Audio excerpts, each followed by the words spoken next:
সকালবেলায় ঘুম থেকে উঠেই এক সাজি ফুল তুলে নিয়েছি। আর দেখো আজকে কতগুলো ফুল পেয়েছি।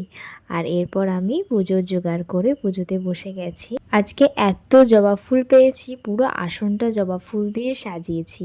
মায়ের আসনটা লাল ফুল দিয়ে সাজিয়েছি, আর রাধা মাধবের আসনটা এই ঘিয়া রঙের জবা ফুলটা দিয়ে সাজিয়েছি। পুজো দেওয়া হয়ে গেলে মা আজকে করে দিয়েছিল এই আলু ভাজা দিয়ে চাউমিনটা, আর এই চাউমিনটা খেতে আমার কি ভালো লাগে।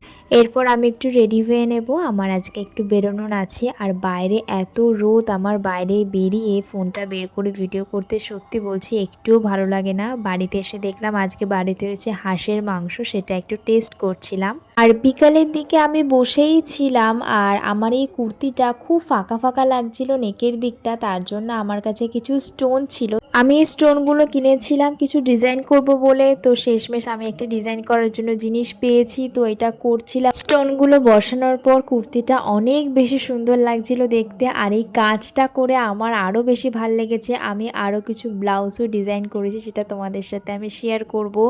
ঘরে বসে না থেকে টুকটাক করে এইগুলো করলে খুব ভালো লাগে অবসর টাইমে। আর আজকে সন্ধ্যাবেলায় মা বাড়িতে বানিয়েছিল tandoori. So that's it for today. Thank you for watching my video. Bye.